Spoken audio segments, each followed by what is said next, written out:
Yo, yo, yo, what's up? What it is?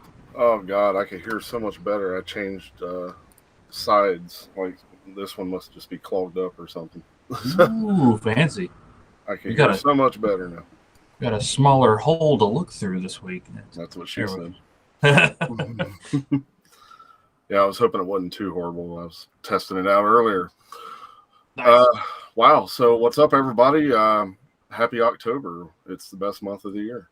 Um, Plus, I don't have to stare at the Memorial Clover picture anymore on my calendar. So, welcome to Kiss Meets Podcast. I'm one of your hosts, Eli Clausen. And I am Luke Neely, and I just more recently than you would expect, honestly wondered if there's grape flavored cocaine. The things we discussed before we go live. Right. I tell you. What's up, David Smith? Good to see Ooh, you. David beat Ronnie in today. Ooh. Perhaps Ronnie Nice. didn't get the memo. That's very true. We are starting earlier today, as you can obviously see, starting about an hour earlier than usual because of things going on this evening. So we wanted to make sure to get the show in for you. Heads up, we will be taking next week off because I'm going on vacation. So we will be off next week. Just a reminder, we will remind everybody on Facebook as well, and then we'll be back after that. So yeah, I hope everyone's doing great, and we're here to do the Ace Frehley Anomaly album, as you can see. Kind of a celebration because Ace was just recently in town with Alice Cooper this past Tuesday, and it was a fantastic show. I hate that you missed it, Luke, but it was definitely a fun show. Very entertaining on both ends, yeah, so I just felt like, hey, let's kind of do a bit of a celebration for that, and let's do an Ace album this time. And I was pretty excited to revisit Anomaly. It's been years since I listened to it, and Same. Yeah. and was definitely looking forward to revisiting it. And I'm glad we did, to be honest. Yeah, we'll get into that more later, but yeah, David, I just went on Tuesday, man. At here at the Rose in Huber Heights. So great show, man. I had to pick up an Ace shirt at least. I don't have that to show right now, but I did have to get one. So nothing much else going on in the world right now of Kiss. They're playing Fort Worth, Texas tonight. So Very nice. Anybody that's from that area that may be watching, hope you guys enjoy the show. They're going to kick your butts. And, man, still excited for that Destroyer box set. They released the full version of the acoustic Beth is on their YouTube channel. That came out. And it was pretty cool. Did you get to listen to the whole thing yet? No. I got a late start today a little bit, so I intended to and didn't end up getting to. Yeah, I was honestly hoping it was going to be the acoustic version from Phantom, but it basically, from what I could tell, it's the studio version with the acoustic guitars turned up in the mix, unlike how they are on the main album, and then they took a lot of the orchestra out. Interesting. But I thought it was pretty, and then it definitely sounded like they added some reverb to Peter's voice too on this version. But I enjoyed it. It was nice to hear a bit of a different version after all these years. Absolutely. It wasn't sung by Eric Carr or anybody. right. So it's good to see that they're highlighting Dick Wagner, who was definitely in the band at that point. Yeah, and kind of ironic with the Kiss biography coming out, and Peter wouldn't let them use Beth for that. And then what's the single they release off the box set first? Beth. That is kind of weird. Yeah, how'd they get away with that? I wonder. So maybe they're trying to get back in good graces. I don't know, but so yeah. So let's just get in, catch up on our usual stuff here with our polls and whatnot, and if there's any comments and the usual get go, and then we'll get into this album. Yeah, so we did get one comment on the last episode. My favorite comment we've gotten for a while, honestly. Not Oh, a porn link. No, actually, believe it or not, those are usually my, top of the list. This time we got a comment from the Fonz, believe it or not. Hey. Yeah, Hey. who comments in reference to you, Eli? Tourette's Okay. guy on the left. Tourette's. Yeah, that was a new one. I wonder if that's who I'm thinking that could be. Because there's a few guys we're always shooting Tourette's guy quotes back and forth. So Oh, I wonder if it's who I think it could be. that could be very. We need to start keeping a list of, because like it seems like our commenters often call you names, like calling you one of Bruce Kulick's nutsacks or something like that. One of his balls or something. What was that like? I feel like you've gotten a lot of commenter nicknames. Yes. I'm honored to be called the Tourette's guy. All I got to say about that is Bob Saget. That's right. That is right. You should start wearing a neck brace, see if anybody notices. Charlena, Yes. I love you. Oh man, I need to go back and watch this. I haven't seen those in years. Mm. Oh geez, all right. So that's the only new comment there. So I guess we'll dive right into our tournament PSA here. If this just so happens to be the first ever episode you are watching of Kiss Meets the Podcast, or if you've watched a few and you are yet unsure, it is time again for us to urge you to jump over to Facebook, search Kiss Meets the Podcast, give us a like or a follow or a a sacrificial version or whatever Facebook's doing nowadays. We would really appreciate that. And also, while you're over there, what's up, Javier? What's up, brother? While you're over there, search Kiss Meets the Podcast group on Facebook. We have a private group. You do have to request access to join, but we approve everybody, so don't let that stop you. Get in there. The whole reason we have a group is because we love to do big old Kiss song tournaments. Of course, we post other stuff in there. We talk about what we're going to do on the episode later. We post links to, for example, we were on an episode of a different podcast not too long ago, Kiss and Tail. Both of us were guests on that podcast, and the link for that episode is in there. Lots of stuff to get in there, but Facebook, for some reason, will only let you post polls in groups now. I don't know why. That's Facebook. So that was kind of our initial thought process behind creating a group. Definitely get over there so that you can vote on your favorite Kiss songs. We like to hear everybody's opinions. What we are doing right now is a massive, massive Kiss song tournament featuring just over 400 Kiss songs, everything, studio albums, live albums, anytime they remixed anything for a greatest hits is on there. We post 6 matches, one song versus another song every single week, just so that we can see what is the Kiss Meets the Podcast community's favorite Kiss song of all time, essentially, is what we're going after. We've done a couple of tournaments before, ended up pretty interesting. We did a studio song tournament where Creatures of the Night won the whole thing, which was unexpected. We did a live song tournament where Black Diamond from Alive won the whole thing, which was a lot of fun. And we've just started this new one. So you've only missed about 50 or so matches into the first round, which is literally 1/4. The first round is going to go on for like a year or more. You have not missed. 50 sounds like a lot, but there's more than 200 matches just in this first round. So you haven't missed much. Get in there.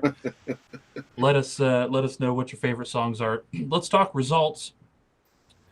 Each set of 6 matches, the polls are open for 1 week. We collect the results the day of the podcast and post 6 new ones. So the results just collected today, we had Coin from Unmasked versus Firehouse. Firehouse won with 56%. Wow. I know we were both kind of pulling for two sides of the coin there. Yeah. So it's a close match, but Firehouse takes it. We had Calling Dr. Love from the second disc of Sonic Boom versus Always Near You, Nowhere to Hide from Gene's solo album. This may be one of the only times a Sonic Boom Disc 2 song wins. Dr. Love takes it with 65%. Yeah, I had a feeling that was going to happen. I mean, yeah, that's one I don't mind. You know, we've let our feelings about Sonic Boom Disc 2 be known pretty well, but that particular version of Dr. Love I don't hate. Yeah, to be honest, but for me, it's like I try to vote more on the side of the original. You know what I mean? Like, yep. Let's let a song from the Gene solo album beat. You know, if it's going to lose to Dr. Love, I'd rather it lose to the original Dr. Love. You know what I'm saying? Absolutely. That's just my take on it. Not that anybody's wrong for voting the opposite way, but you are. No, I'm just kidding.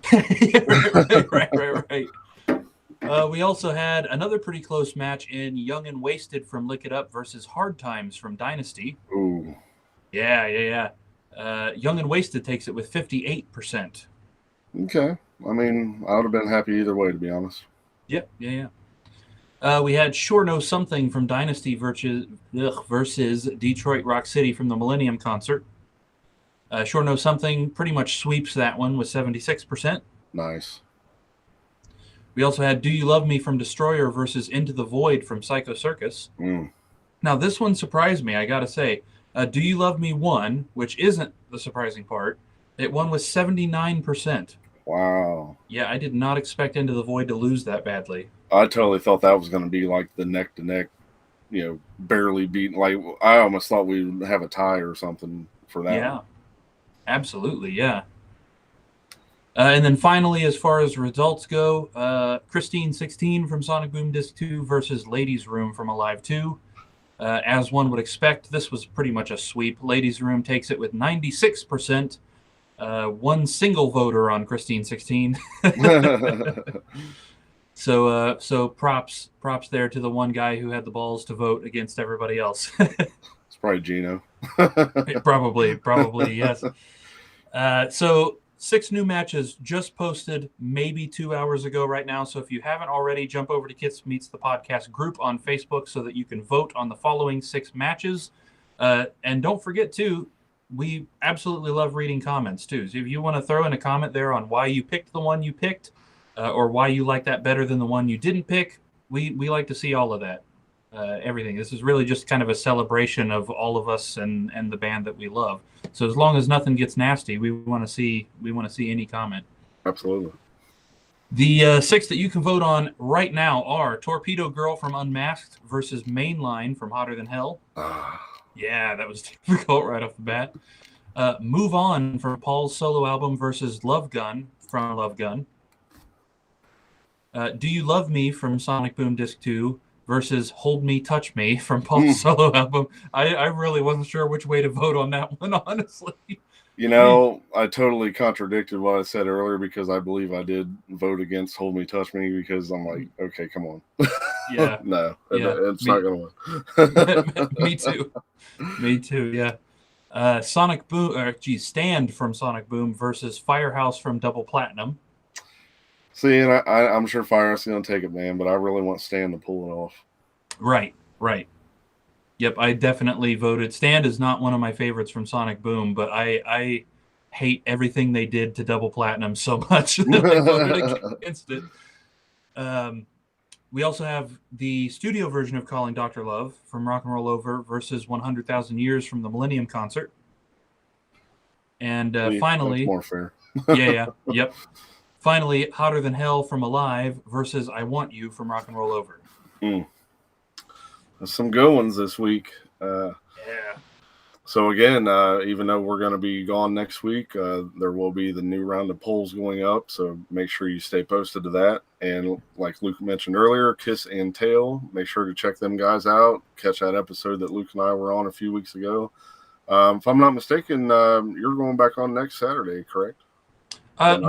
Not sure yet if the schedule is going to allow for it. I'm trying to figure out if I can move some stuff around. But yeah, at the very least, you're definitely going to be back on. It's going to be a little while, right? But it's going to be a big battle royale. So I think he's doing the next match next Saturday, and then I believe there would still be one more after that whenever they do it. That and sounds then it right. would be the big thing. So Luke may or may not be returning. We won't be able to announce it on the show, of course, next week. But if it does happen, we'll let you know the week after to be looking out for that too. But either way, look out for the next episode. He's doing a series of trivia games, and then there's going to be a big kind of like battle of champions per se, if you want to call it that, at the very end. So absolutely very fun to play, and it's not all Kiss trivia. So don't worry if you get tired of hearing nothing but Kiss trivia. It's all kinds of stuff. So. Absolutely. Definitely some brain busters on there. Yes. And spoiler alert for our episode, you guys definitely going to go watch that. If you want to watch Eli frickin' sweep the floor with everybody else, you definitely need to go check that episode out. It was a lot of fun. It was a good game because there was times where it looked like Luke was getting ready to take off with it, and things like everybody was kind of jumping around, but it's just a matter of those points. And yeah, I was unexpected for me. I was genuinely worried. I thought this is just going to be a fun thing I'll do, and yeah. I'm gonna end up getting just absolutely destroyed by everybody. I was pleasantly surprised that I actually knew a couple of questions. And then, like, go figure, there'd be a question that popped up that wasn't your question, but yet it was like perfectly suited for you. It'd be like, because it's something you knew. Yes. And it's like, oh my God, like, go figure. It's just the luck of the draw. And I think it was a Jeopardy style board game, everybody. So it was, we couldn't see what questions we were going to pick. And somehow I think the only Def Leppard question in the whole thing, or one of the only Def Leppard questions. And as soon as the question popped up, Eli was like, rigged. And then I think somebody else got the one where it was what was their original name, but of course you knew it, and that's right. And that's one of those where it was like, see, if that was your question, bam. And I didn't know it myself, so that right there, I would have lost points if I had that question. Right, I totally forgot about that question. You're right, yeah. Mm-hmm. Yep. So yeah, good stuff. Fun to watch. They did an episode before Luke and I were on there, and that's kind of what ended up getting us on the show. Because I told Chris, like, man, that was fun to sit and play along, watching at home. And so yeah, definitely go check it out. It's definitely worth the watch. So absolutely, yes. So it's been a while, but I believe we have some album info for this album today. We do, yes. Very interesting. So looking at Ace Frehley's Anomaly, this is his 5th official solo album. This album was released September 15th, 2009, keeping in line with Kiss releasing like basically every one of their freaking albums right around that date. I swear so many of them are around that. All 4 of the solo albums are September 18th. I think there's a couple other albums that are also September 18th for them. And so wasn't that literally like within a week or two of Sonic Boom? Yeah. Mm-hmm. Yes. Absolutely. This was recorded throughout 2007, 2008, and 2009, so he really took his time making sure that this was everything the fans wanted it to be. Mm-hmm. This was recorded at his home studio in Westchester County, New York, also Schoolhouse Studios in New York, Poppy Studios in Burbank, California, and Undercurrent Studios in Los Angeles. Released under the Bronx Born Records, which I assume is something Ace set up himself. Mostly produced by him, mostly produced by Ace, but also with help from Frank Munoz and Marty Fredrickson. Marty just produced Fox on the Run, I believe. Interestingly, this album is dedicated to Eric Carr, Dimebag Darrell, and Les Paul. Very cool. That's pretty neat, yeah. As you guys probably saw, if you happen to catch the very beginning of the show, Eli put the commercial for this album on, or most of it, which is super cool. A couple of references to Kiss Meets the Phantom in that commercial, which is unexpected from Ace. Yeah. Which actually the Wikipedia page even calls that out, but how weird it is that he does the sign and then says "ack." What are the odds? Not that those were only specific to Kiss Meets the Phantom, but Right. Great line of musicians on here too. I had totally forgot who played on this album until I looked, and when I put it on, I was like, "Whoa, that right there perked me up just seeing who was on this." Right, absolutely, yeah, and it's kind of cool to look. The Wikipedia page has a lot of information on other songs he recorded. For example, there's a bonus track on iTunes that's called "Return of the Space Bear." Yeah, I kind of wish we could have threw that in. That's a fun track. It's essentially the Space Bear, but it's just Ace saying a bunch of his like catchphrases from the years and quotes from the Tom Snyder interview, things like that. It's a fun listen. Go give it a listen if you guys haven't heard that. Absolutely, yeah. There's also a deluxe edition that came out in 2017 that has that, plus another song called Hard For Me, and also a different version of Pain in the Neck, which all were kind of interesting. Apparently a slower version, I think it said. Yeah, which is super weird. Yeah, kind of curious what that means. Yeah, definitely. As far as our personnel, kind of like what Eli was just talking about, of course, we've got Ace, who did lead vocals, lead guitar, and also additional bass. on, let's see, Outer Space, Genghis Khan, A Little Below the Angels, It's a Great Life, and Fractured Quantum. Wow. Then Anthony Esposito did most of the bass, pretty much for the rest of the album. Anton Fig was drums and then percussion on all the tracks except Fox on the Run, Sister, and Fractured Quantum. It doesn't say which tracks he played drums on, which I'm kind of disappointed because there's a different guy who's also just listed as drums. I think he played on everything but what was it, one track or so, other than those 3 listed? Apparently, we got Scott Coogan also, who's just listed as drums, and then percussion on track 10 and background vocals on 3 and 10. And then also there's Brian Tichy who played Tichy on Fox on the Run. And that's all he's amazing too, man. Yeah, definitely. So I have no idea which songs were Anton and which songs were Scott. Well, let me see. Sorry about the lighting, guys. I got to see a little bit. Right.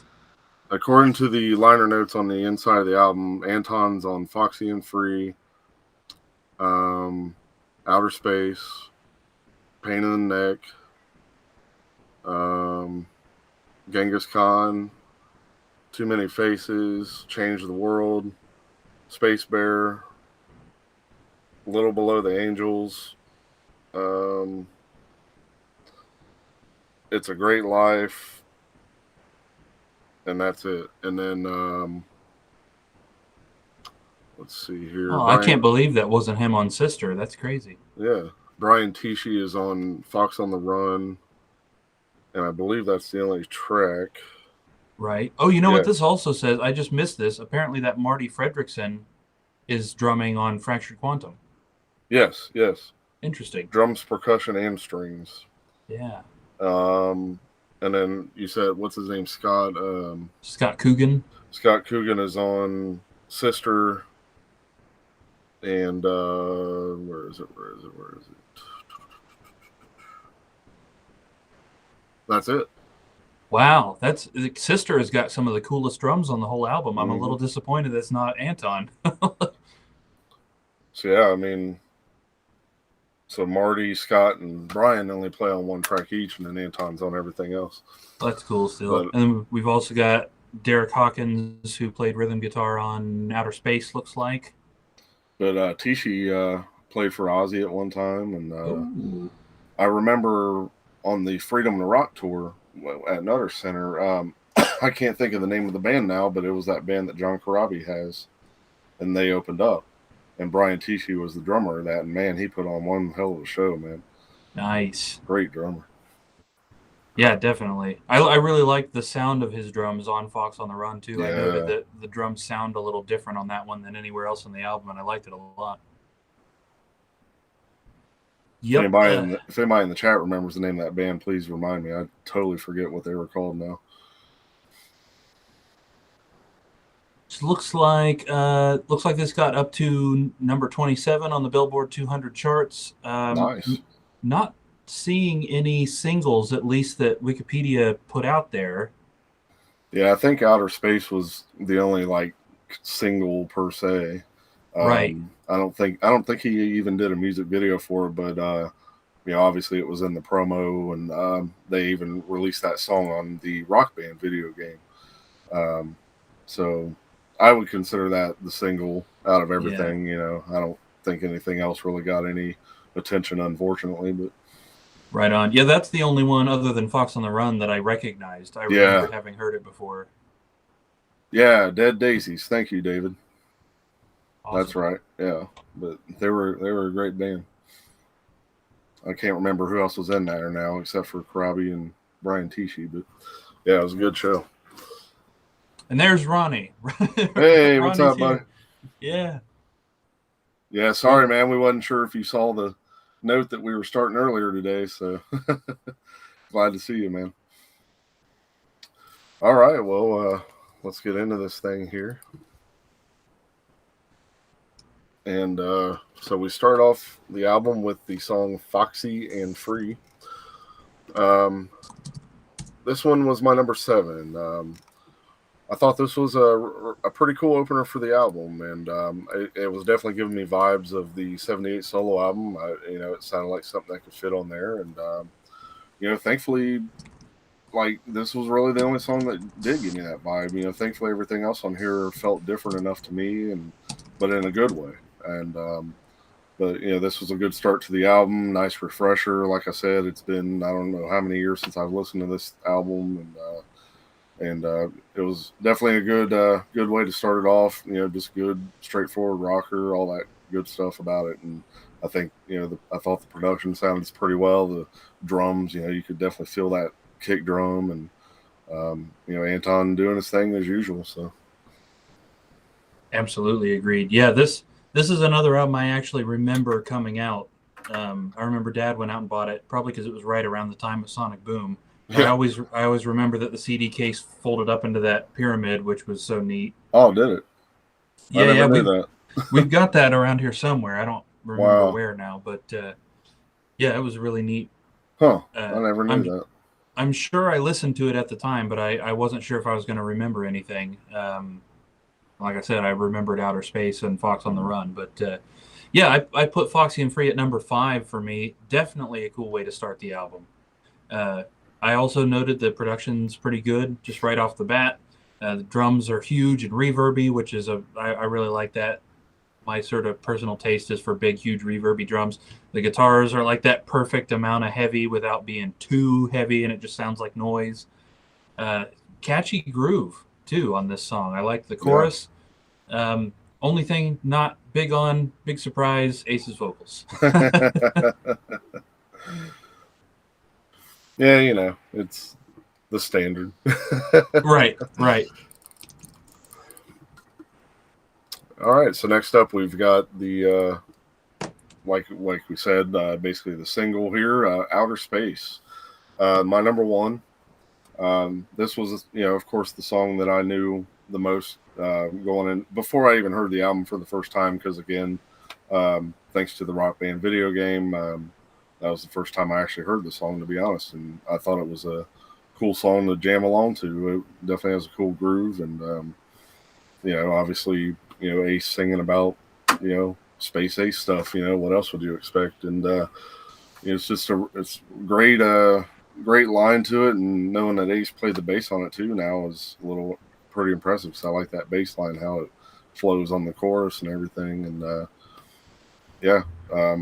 just a great song.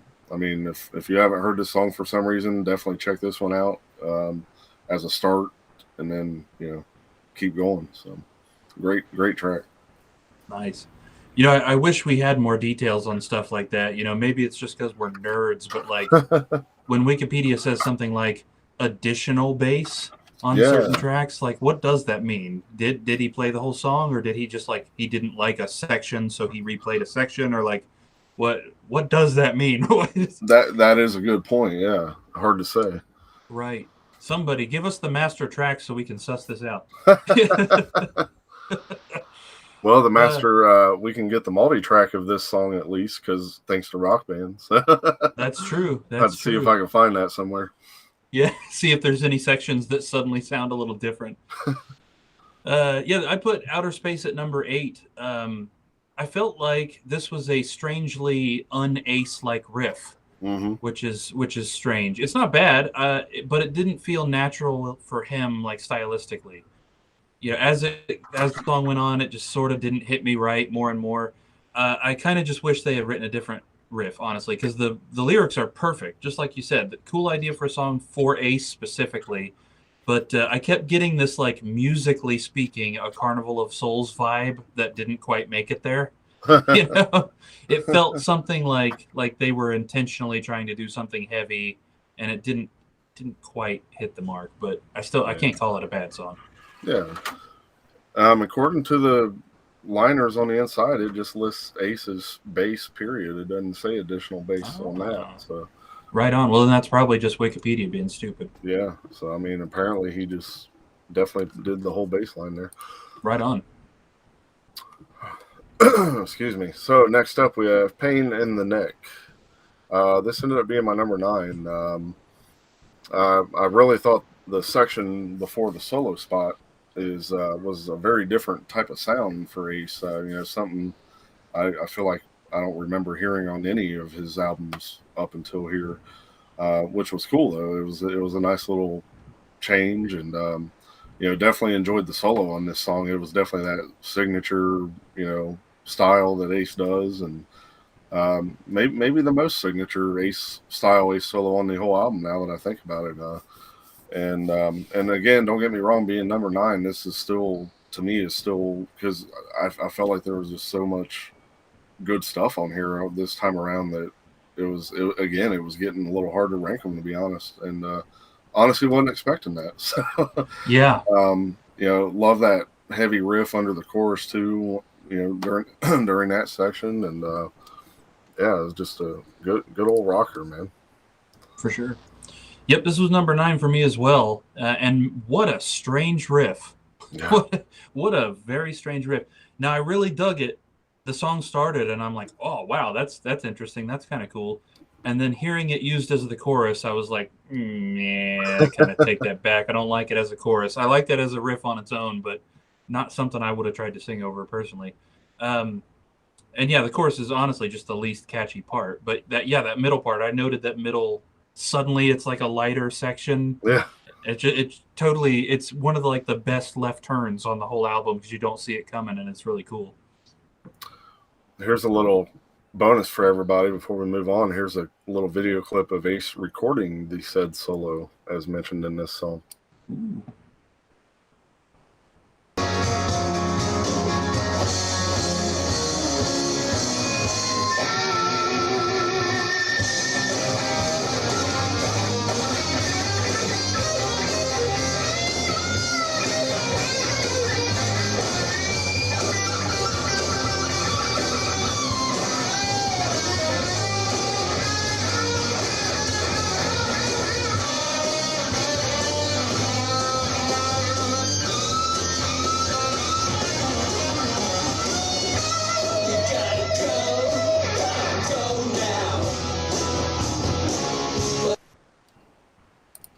Very nice.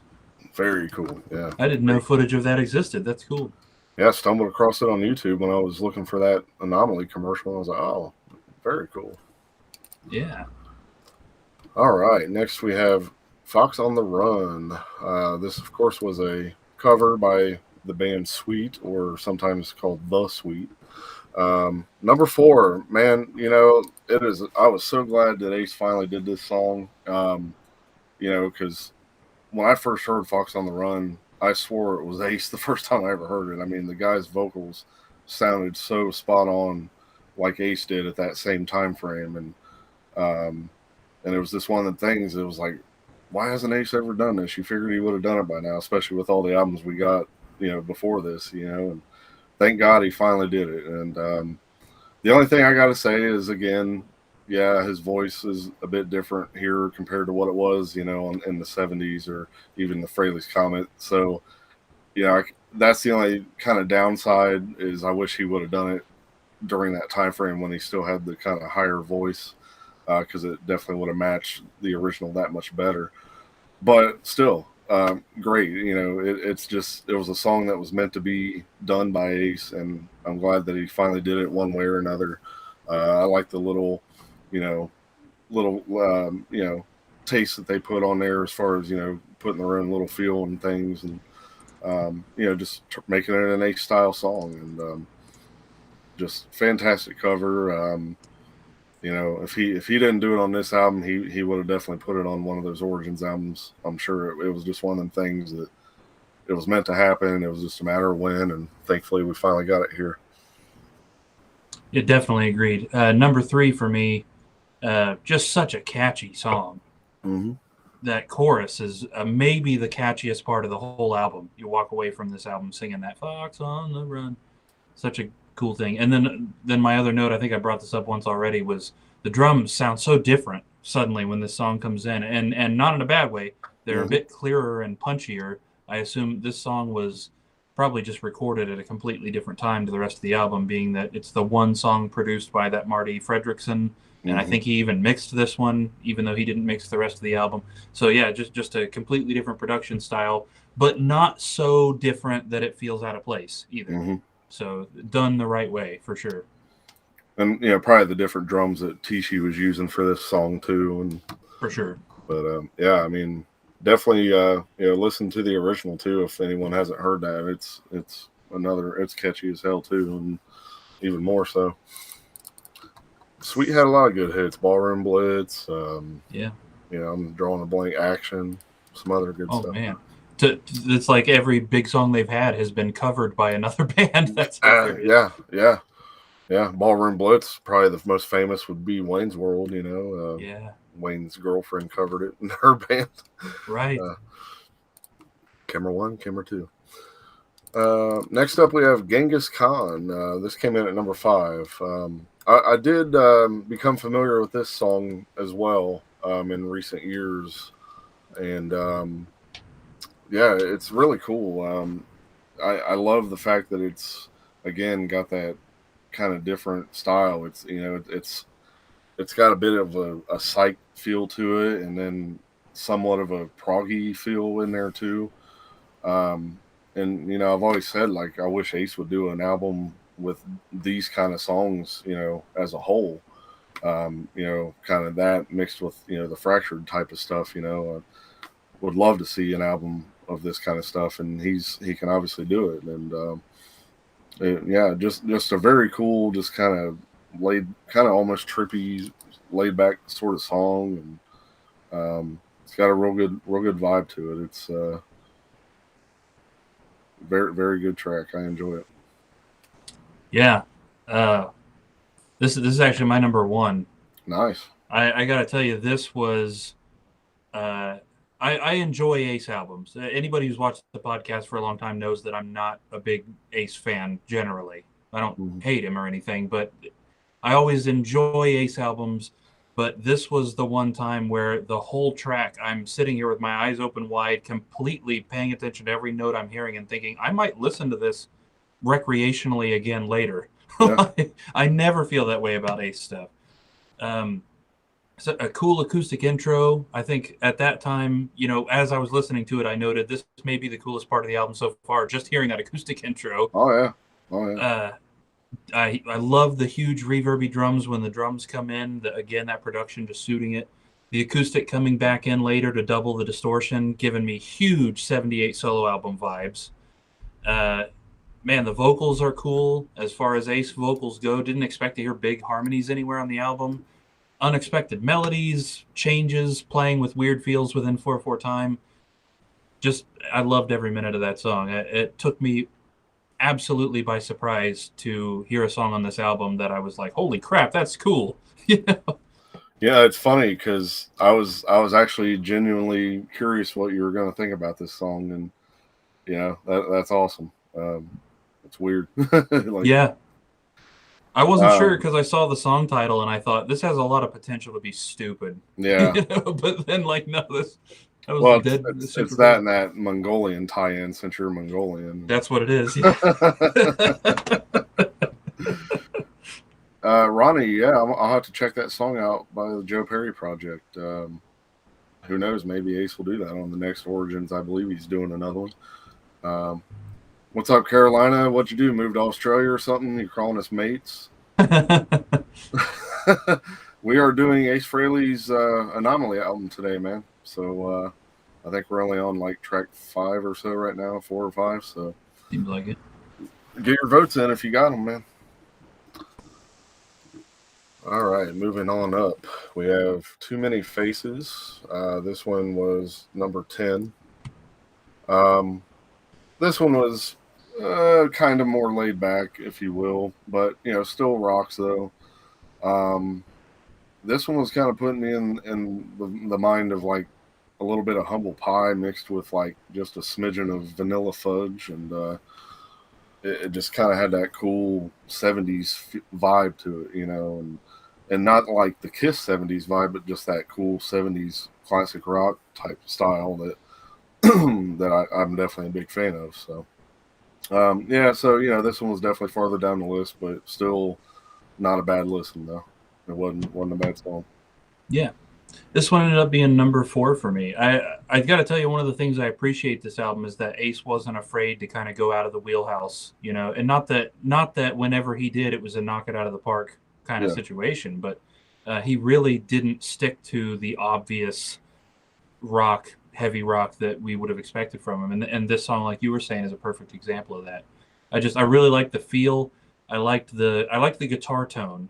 Specifically, not that this tone would have worked for the other songs in the album. In fact, I think it really, really wouldn't have worked for the mm-hmm. other songs, but it was perfect for this riff, and the melodies fit over top it really nicely.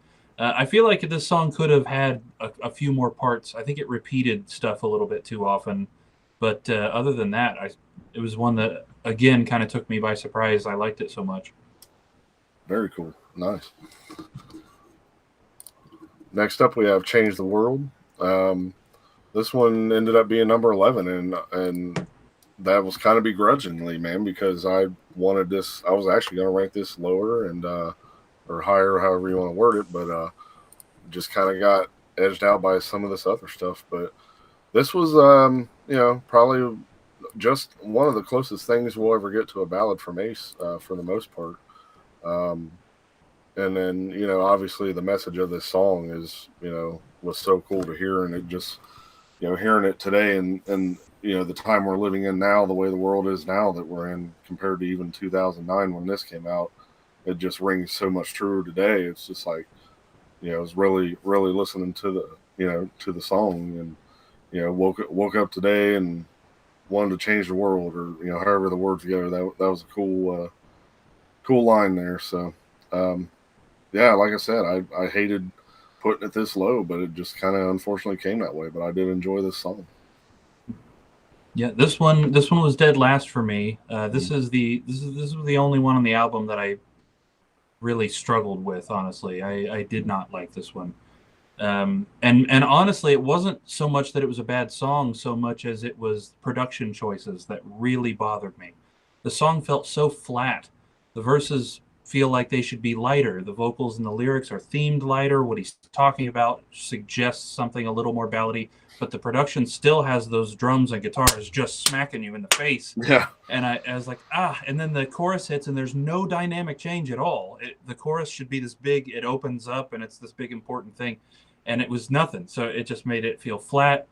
And it kind of ruined the song for me. And then the other thing is I could live a little longer without ever hearing Ace do la la la di da vocals. That was so weird, and I did yeah, not like it. yeah. That was one of the parts for me that was like he should have had a children's choir on here, to sing those backgrounds about change the world. That would have helped it Yeah, out a lot. And better this that, one than Below the Angels.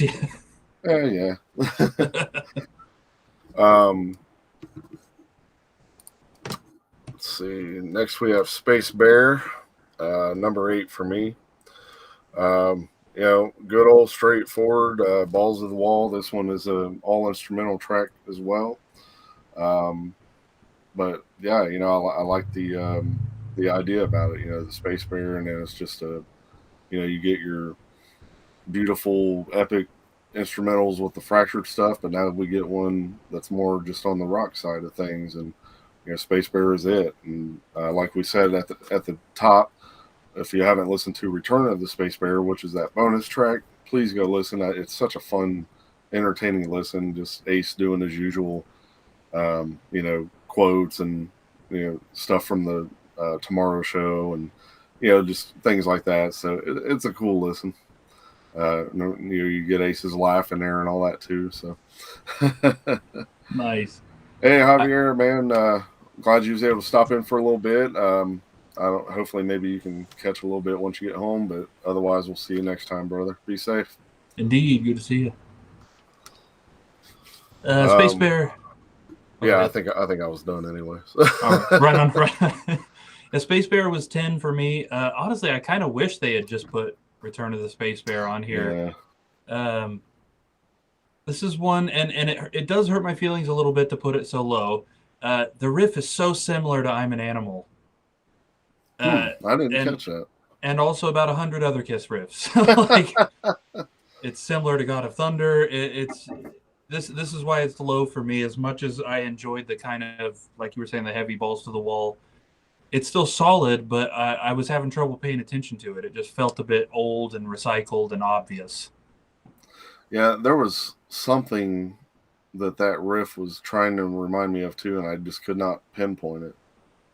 And now that I'm thinking about it, I think it came to me. I think it's that "Gets Me Through" song by Ozzy. Oh yeah, On the down there, that da da da da da da da, kind of reminded me of that a little bit too. for sure. Yeah. Next, we have "A Little Below the Angels," and this was actually my number 2. I was surprised. This song really got me, man. Obviously Ace talking about his past demons and mistakes, and even though his book's called No Regrets, he does say he has regrets in this song. But I thought this was a great, beautiful song, especially the part with his daughter Monique, and then the other angels, as they call them. I think it was like 3 other girls that sang that with her once they came in. Man, I just thought that was beautiful. Like, it was almost getting me choked up, to be honest. Like, it was just it caught me off guard because I totally don't remember the song, and just listening to it this time, it just really caught me this time. And I was not expecting that to be the number 2, especially, but it really hit. Nice. I'm glad he really committed to the ballad on this one. Mm-hmm. This one, production-wise, fixed every problem that Change the World had, at least for me. Mm-hmm. Now, having said that, this one is number 11 for me.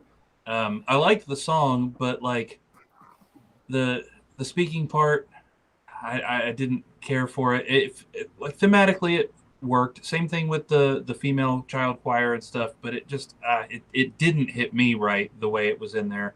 And then the nitpicker in me kind of wishes somebody had helped Ace write some of the lyrics. I really like what he's singing about, but sometimes it felt like he was putting really like juvenile stuff in there just to make the lines rhyme. Mm-hmm. And so then for me, it kind of took away from what he was trying to say. So like, you know what I mean? I just wish the lyrics were a tiny bit more eloquent. Yeah. That sort of thing. I do admit that talking section with his daughter, it's a little hokey because it's more the way Ace delivers it, the way he says, it's like, yeah, baby. Yeah, it sounds like he's reading. It doesn't sound like he's legitimately talking to his daughter, It's like, yes, baby. Yeah. All right. So now we move into Sister. Excuse me. Sister, number 6. So glad Ace finally put this on an album because apparently excuse me, Jesus. Apparently everyone knows this originally was a song he wrote back in 95. Wow. And I guess he had even performed it back then before he even officially recorded it. So yeah, great song, man. And then when I found out that this was something he wrote back in 95, I'm like, well, there you go. It's Kiss probably missed the boat again because he was probably trying to bring this song up for Psycho Circus, and for whatever reason they passed. And man, if this song had been on that album, that would have been that'd have helped it a lot. Right. Not that Peter could have played that drum fill at the beginning. True. But I'm sure Kevin Valentine could have pulled it off. Very true. Yeah, that would have been the kicker, though. That would have made pretty much anybody in the audience with an ear go like, "I don't think this is the original 4." So just do the Strutter intro over it. That'll get over it. It'll be fine. Yeah. Yeah, this was cool. It seems like there's a lot of sort of underground love, if you will, for this song for the people that know the history of it, and I, like I said, I just kind of learned about that like in the last couple of days, getting ready for this album. So very cool to learn that now. For sure, yeah, I had never heard that. This one's 6 for me as well. Just like I said earlier, some of the coolest drumming on the whole album on this song. Finally get some cool double bass stuff. That drum fill that starts is mind-boggling. But yeah, I had no idea that this was an early song, but I noted in here that it kind of feels like an earlier one. Not really the 78 solo album, but it didn't feel quite exactly like the other ones on the album. Other than this was another one that sort of like Foxy and Free that I felt like this is a good song, but nothing's really jumping out at me other than the drum stuff. True. So like, that's not. I don't know that I'd count that as a legitimate complaint against the song, but I didn't rank it any higher because it just nothing was like, oh wow. Yeah, remind me when we're done. I'll send you the links. There's a YouTube video of him performing the song live in '95. Nice. So it'd be cool to check that out. Jesus Christ, I can't quit coughing every time I talk. Next up is It's a Great Life. This ended up being bottom of the barrel for me, number 12. Definitely had a very 80s feel to it, though. And then even for some reason, that riff that was going on, I was kind of getting a weird, like, Eugene vibe, that weird song that Ace did back in the 80s with that, I forget the name, something variant, I forget the name of the band, but that weird song Eugene, I think people know it. There's video and everything, but it was kind of giving me that vibe, like that sort of funky, almost like disco-y sort of vibe to it, and it's just, this was the one song that really didn't do much for me. It was, out of the whole album, this was the only song that I started losing a little, I was losing my concentration, and I guess that's not bad to say only one song on the whole album did that. So, for sure. Yep. 7 for me on this one. It hit me similarly to Sister, just in that it was a solid song that didn't have anything super special that jumped out at me. Boy, that was a dynamic jump, though, from the end of Sister to the intro of this one. Yeah. Like, oh, all right. It was kind of nice just in that it was unexpected. So at least at the beginning of the song, I was definitely paying attention. He was like, what the heck? Okay. Couple of dumb lyrics. My daddy told me, so I wrote this song, which he says over and over. Like, come on. What? Few other sections that didn't hit me perfectly, but overall, still a good song. Ronnie, I agree. He said he wishes Ace had released that 1995 album that he talked about. Would have been awesome. Yeah, it was definitely the right time frame to do it. Yeah. It would have been kind of cool if him and Peter had done an official Bad Boys album, Yeah. Collaborating. But all right, so we come to the end of the album already. So we've got Fractured Quantum. Of course, this is another in the line of those amazing Fractured instrumentals that Ace does. This was number 3. Crazy Joe and Variable Speed. That's right, Ronnie. I knew it was something Crazy Joe and something. It was slipping my mind. My name is Eugene.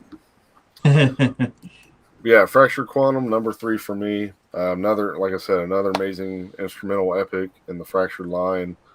I could listen to these things over and over, and just kind of space out with Ace.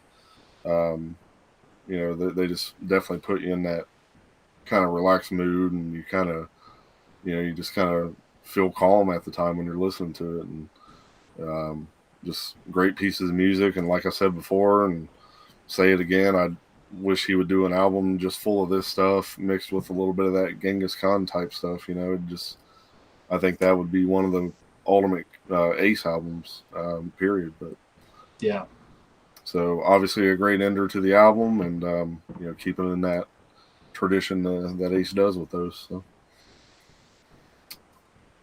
Nice. This one was number 2 for me. Of course, just anything in the Fractured series always goes over well for me. Man, you ought to. I know you'll get this. I don't know if any of the members of our audience want to do this as well.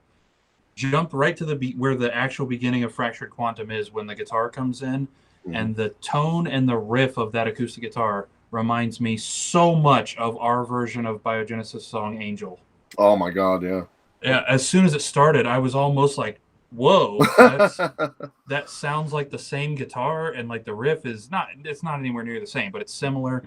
It scared me a little bit. That is really weird.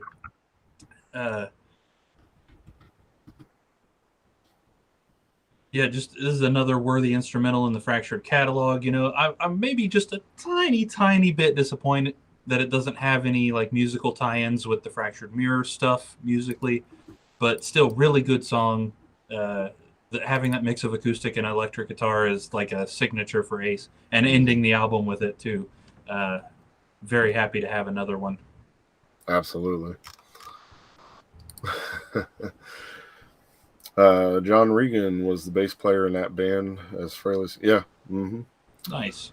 Yep. John Regan, Anton Fig, of course, and um, God, I'm forgetting the name of the other Todd dude. was it Todd? Todd Yeah. Howarth? Yes. Yes. Yes. Jeez. How could I forget? So yeah, that brings us to the end of the album here. So now we'll get into our overall rankings. So I gave this a 7 overall, and man, I tell you, I was like I said, I was really looking forward to revisit this album. I honestly didn't have the greatest expectations going into it, to be honest. But I tell you, I'm so glad we did because once again, just like so many times we've said, listening to it again on this time around, it totally made me like this album so much more than I remember.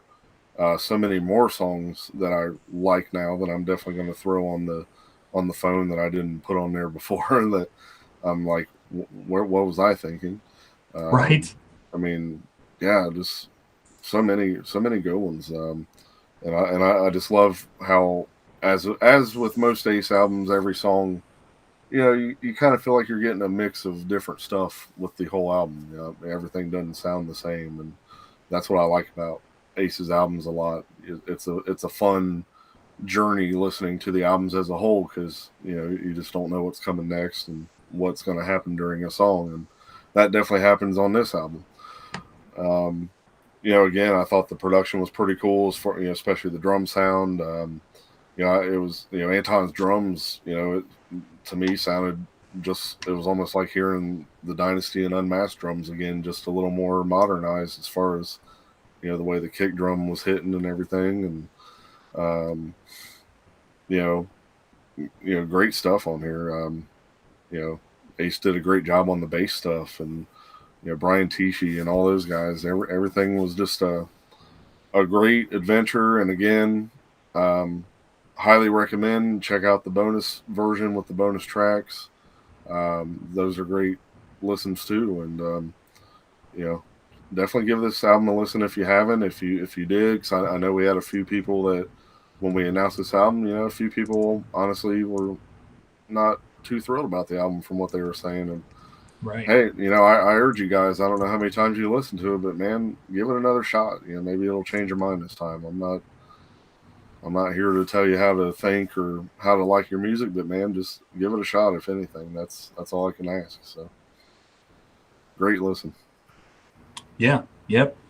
I went with 5 out of 10 here. I liked a lot of the aspects of this album. The production was definitely a high point, really good. The drums were huge, of course, well played. Who could expect any less from Anton and the other Mm-hmm. guys? The bass, very audible throughout almost the entire album and had really interesting parts. The guitars, like I mentioned earlier, just the right amount of loud and heavy for this stylistically. I even enjoyed all of the guitar solos, even though, again, I've historically not been a massive fan of Ace, especially in the later years. For the most part, this album was predictable, and I don't really mean that as a bad thing. You know what I Mm-hmm. mean? Very solid, and not a single out and out bad track unless you nitpick something to pieces. Typical, but not special, save for a few moments here and there. If I have one legitimate complaint, it's that Ace sang every song that wasn't an instrumental. Mm-hmm. I don't mind his guitar playing for the most part, even though it might not be my preference, but in almost every case, I do not enjoy Ace singing. I would have loved to hear Todd Howarth on a track or two. Almost anyone else, honestly. Just even if it was just a few tracks, would have been a nice change of pace for my personal taste, anyway. Having said that, though, there were no moments on this album concerning Ace's voice that were like, oh my god, Mm-hmm. like it was absolutely passable and very listenable. It's an Ace album, so all of you regular viewers probably know by now more or less what that's going to mean from me. I liked it, and there were parts of it that I really genuinely enjoyed. Overall, I just can't put it above a just okay score for me because there wasn't that much that jumped out at me, and I dislike his voice enough to be disappointed. At least there wasn't occasionally a different vocalist. But as Ace albums go, I'm not sorry at all that we did this album today. I'm not sorry at all for the opportunity to listen to it and really pay attention to it. I really like the album. Very good. Yeah. Yeah, it's hard to say. I don't know if he was on good terms with those guys back at this time, or not, or when we saw at the expo when they reunited, maybe they had just kind of gotten back on the term. Who knows? Maybe they've been great friends all these years, hopefully, but right. Hard yeah, to I say. don't know. Yeah, but yeah, it's definitely got me looking forward to doing the other Ace albums, down the road little by little, and revisiting those again, and because I know there was definitely some things I enjoyed on some of these next ones, and I want to listen to them as a whole again to see if something does catch me, unlike the first time, and so on and so forth. So those are definitely on the list. So we'll just, they will pop up at some point down the road as we go about. So yeah, great listen, and yeah, got to talk a little bit about the cover too. Pretty Ooh, cool yeah, cover absolutely. with the mixture of the makeup and all that weird spaceness, and you got the cool Ace shot there on the inside, and Nice. all your liner notes and everything, and not to mention the vinyl here is a 2-disc. I'm pretty sure they had put it out on multiple different colors as usual, and I think even God, it was either, I want to say it was either Tom, not Tom, yeah, Tom Shannon. It was either him or the Kiss My Wife's guys that kind of do the recent releases. I think they put out that newer version of Anomaly that was updated, but this particular version that I have, I love it's like a transparent Ooh. blue, baby blue, and it's got the mixtures of the dark. It's kind of hard to see with the lighting. I apologize, but That is neat. like I said, I'm a sucker for the color blue, and especially these kind of shades. I mean, that's just pure beauty as that thing's spinning on the turntable. So very cool packaging, and I forgot to say too, it's like in a weird way, like I feel like this album is kind of kin, if you will, to Sonic Boom. I feel like there's a lot of relatable feelings about both. Like it's almost like they could have intertwined in a way at some points, in certain ways. But it's interesting, especially with the how soon, how recent they. God, what the hell am I trying to say? The word, the relation to when they both were released so close Right. to each other. It's just kind of that weird thing about it. But I got to be honest. I don't know, man. It's a great listen. I'm definitely enjoying Sonic Boom a lot more too. So I don't really want to say I like one better than the other right now, but I will say they're both now more solid releases from both bands Right. from what I originally came in Definitely both today. worthy of listening. Yeah. Yeah. So what do we got on these final tallies? All right. I got us all set up here. And I imagine there's a pretty good chance, again, that some of this will change because we're probably going to get some other votes other than, obviously, you've just seen us give ours. David Smith was also playing along in the comments. Thank you for that, David. Good to get some other stuff. I'd say it's good probability we'll have Steve, if not both Steve and Rochelle McGowan's votes for this at some point. So this may be subject to change later. But as of right now, this album is sitting with a 5.7 average overall out of 10 rating, which is pretty good. In dead last place, of course, unsurprisingly, Change the World.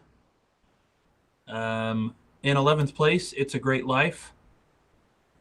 In 10th place, Pain in the Neck. In 9th place, Space Bear. In 8th place, Too Many Faces. In 7th place, A Little Below the Angels. In 6th place, Sister. In 5th place, Foxy and Free. And our top 4 for this album this week: in 4th place, Outer Space. In 3rd place, Fox on the Run. In 2nd place, Genghis Khan. And in 1st place, Fractured Quantum. Nice. I'll be honest, I'm surprised Genghis Khan got that kind of love. I wasn't too sure what everybody was going to feel about that. Right, yeah, I was very surprised. In fact, I missed it. I had to look at everything twice because I realized I hadn't put a placing next to Genghis Khan and looked. It's like, oh crap, that's supposed to have been 2nd. I've structured this whole freaking list wrong. But yeah, like he said, I'm sure we'll be getting some more votes from Steve and them, and then in case anybody else that usually pops on may not have missed or may not have seen our announcement that we started earlier today. So hopefully they'll go back and watch this and give us their input as well. Ronnie says reminds him of when Ace released Trouble Walking and Kiss released Hot in the Shade so close. Yeah, same thing, man. Right. And both of those feel like they could be kind of one and the same. I mean, obviously they share a song. Yeah, exactly. So there you go. Very weird. For sure. Yeah, definitely looking forward to visiting some of these Ace albums, the rest of them again, and we're not going to rush them out, but we will get to them here and there, and it's going to be fun. I'm looking forward to revisiting that and all the other stuff. So, I guess that wraps it up then for this week. So go listen to the album, please, if you haven't listened to it. If you've only listened to it once and it's been a while, please, give it another chance. That's all it takes. I know it definitely, it was a good thing for me. I know that. But, definitely. So yeah, we thank everybody that came into the chat and participated as usual. Love seeing you guys every week. So again, just a reminder, we will be gone next week. However, we will still be posting the new round of polls on the group. So make sure you still look out for that next Friday. And we will be back the following week. And as always, stay posted to our page. We'll be announcing what we decide to do for the next show coming up. And we hope you guys will all join us then. So, alrighty. So until then, we'll see you here in a couple weeks. Happy October again. Everyone have fun. Get out to the haunted houses, all that good stuff. This is the best time of year.